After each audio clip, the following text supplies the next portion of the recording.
Welcome everyone here to the Smash Sports Show right here on Smash FM here on a Thursday here in Melbourne. Of course, let's go up to our friends up in Sydney in particular. And of course, we've got a very special guest on the show. Of course, she's actually currently in Sydney at the moment. Of course, part of the Super Surf Teams League, competition up in Sydney this weekend. Of course, she's actually from down here in Melbourne. She's from the Mordialloc Lifesaving Club. Of course, her name's Paige. She joins us right now. Thanks, Paige, for joining us. Hello, thanks for having me. No worries. So, Paige, obviously you've just finished training, heading to tomorrow's competition. How was it? Yeah, it was good. It was nice to get out there and have a feel of the water and suss out what's going on. So, yeah. Excited about this one coming up? Yeah, it's a good experience. So, yeah, very excited. I guess tell us, for everyone out there who have no idea what you're actually doing in Sydney, as I mentioned, it's a Super Surf Teams League, which is the curtain raiser for the Ironman and the Ironwomen series coming up. Tell us, what is it for everyone out there? It's pretty much a team. So you have each state in a teams, and you have a swimmer, which I'm the swimmer of the team, and you have a board paddler and a skier and a runner, and you all go out and do your specialty, and you do some individual races and some team races, so it's really fun. Who's in your Victorian team that we should be watching out for when obviously this Super Surf Teams League competition starts tomorrow? Well, there's two teams, and I'm in the blue teams. I have Mia Cook and Yeston and Maddie Hurst, and yeah, all those people in the team as well. So it's very nice to have. Now, of course, we will eventually get to interview Mia after the event, but of course, she's from Warrnambool. Because now, obviously, you're from here in Melbourne, obviously from Mordialloc. I guess, have you had much training or preparation with each other before going up to Sydney? Not together. We've had it separately because obviously of COVID and everything, you can't really do anything. But yeah, we've had like separate trainings, all sort of individual. So yeah. What's the expectations? Because obviously Victoria's got two teams going up there. Well, we don't really race as much as New South Wales and Queensland do, so we're just going to go out there and do the best we can because that's all you can ask for, really. I'm sure you would love to beat the Queenslanders and our New South Wales rivals up there, I'm assuming. Definitely. We'll beat a couple of them, hopefully. Yeah. Tell us a bit about your coaches for your Victorian team.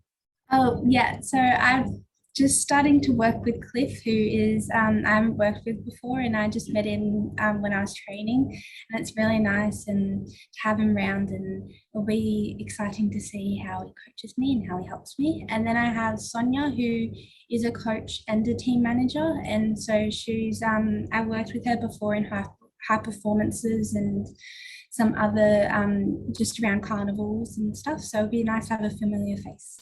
Obviously, you're up there in Sydney at the moment. Obviously, you're not obviously patrolling down here at Mordialloc because you're up there at the moment. Do you miss your Mordialloc family while you're up in Sydney?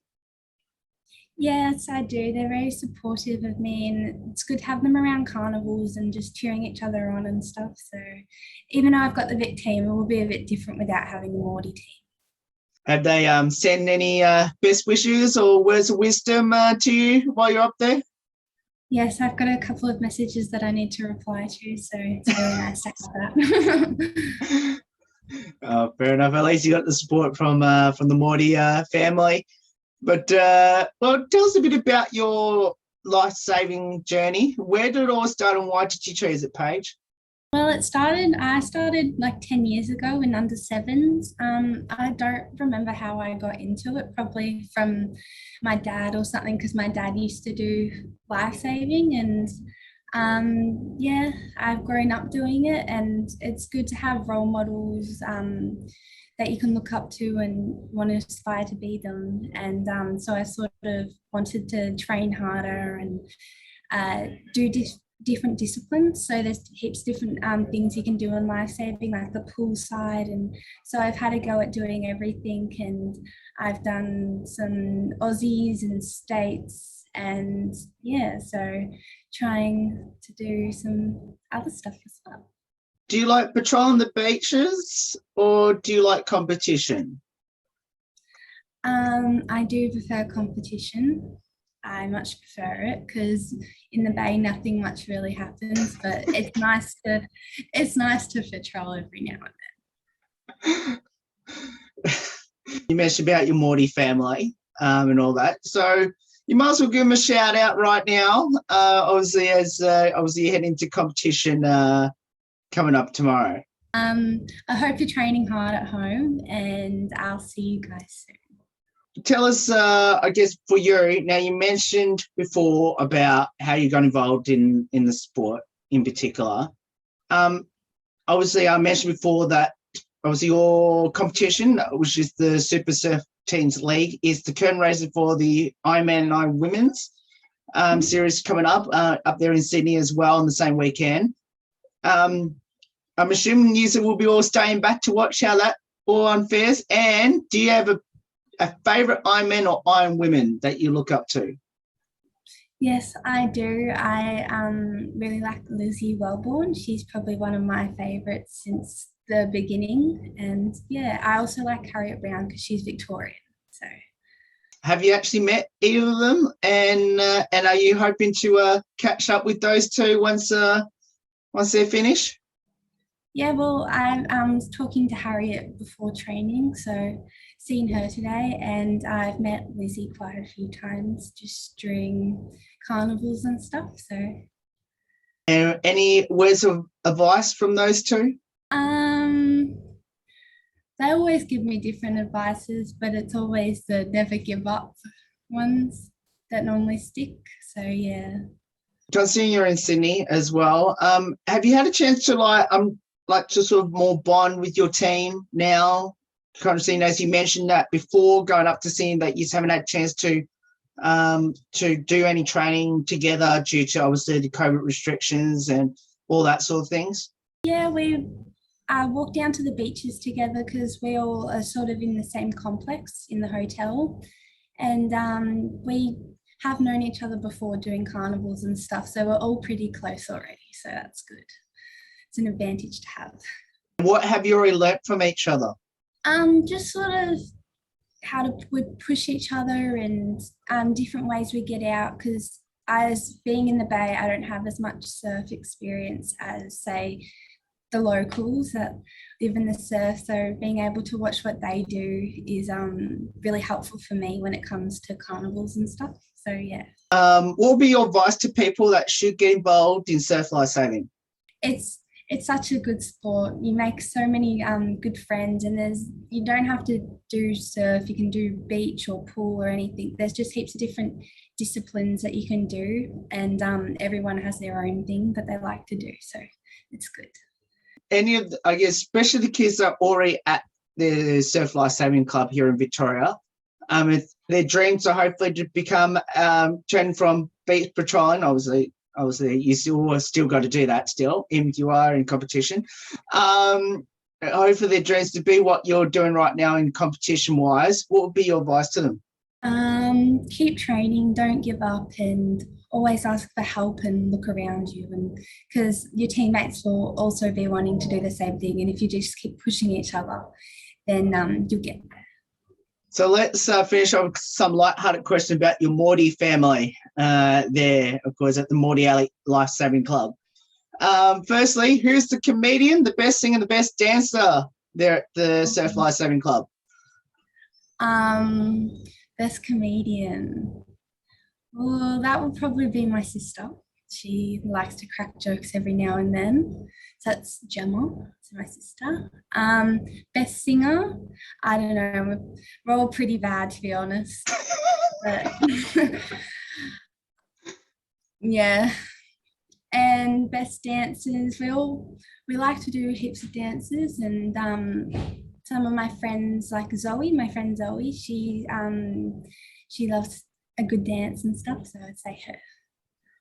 So is she into the TikTok, or is anyone there, the Mordialloc, into the TikTok?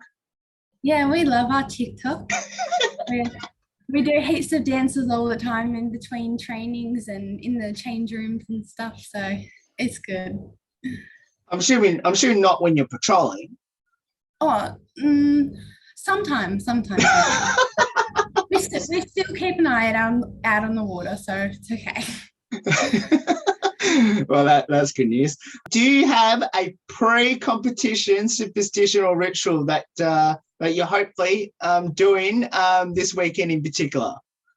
Well, when I go to bed, I like to picture myself doing the race and winning the race, and then hopefully I can do that in actual comp. So yeah, that's what I like to do. And I also like to have pasta before I race. I always have pasta.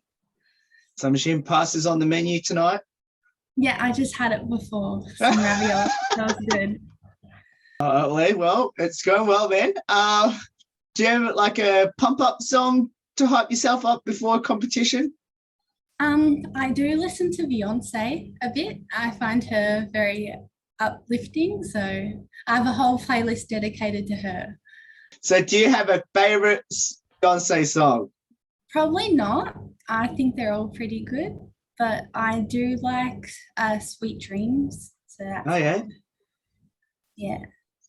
Is there any embarrassing moments by yourself or anyone at the Mordialloc Lifesaving Club that done I know in the last couple of seasons or years? Well, I'm known for stepping in potholes.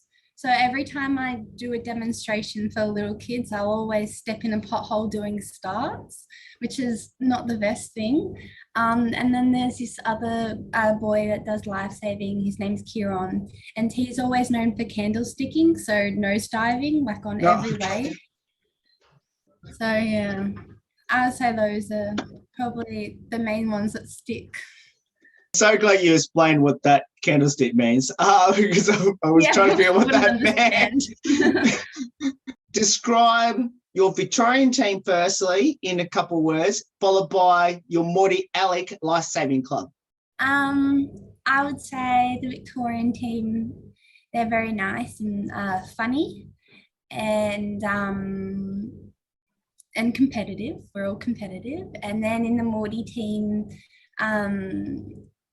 they're very supportive and helpful for one another. So yeah. Two-part question to finish off. First one is, how supportive your parents been throughout your life-saving journey? Obviously, I'm assuming you're with your parents at the moment up in Sydney. But how supportive they've been? They're very supportive. My dad is actually my board coach. He's recently become my board coach, so he's always out there giving me tips and stuff. And my mum's always on the beach looking out for me as well. So they're very supportive, very good. And the last one is, what will be your advice to people back home here in Victoria? Obviously, another warm weekend coming up down here. What would be your advice to them before they go to the beach? Make sure you put sunscreen on and drink plenty of water. That's always what I get told. Make sure you stay in between the red and yellow flags. Paige, thank you so much for giving up your time to join us. From all of us here at Smash FM, especially from down here in Melbourne, we're cheering for you, and of course we are very proud Victorians down here. So let's say you can give our Victorian fans down here, and especially your Mordialloc Lifesaving Club, something to cheer about to start the 2022 year, and let's say you can come away being the Queenslanders and the New South Wales competitors up there in Sydney, and hopefully I will speak to you after the event to see how it all goes. Thank you for having me. No worries. And that's Paige there, joins us right up from Sydney. Of course, she's competing with the Victorian team, of course, in the Super Surf Teams League competition. Of course, she's also from the Mordialloc Lifesaving Club. There's more on the Smash Sports Show right after this. Don't go away here on the 10th year celebration.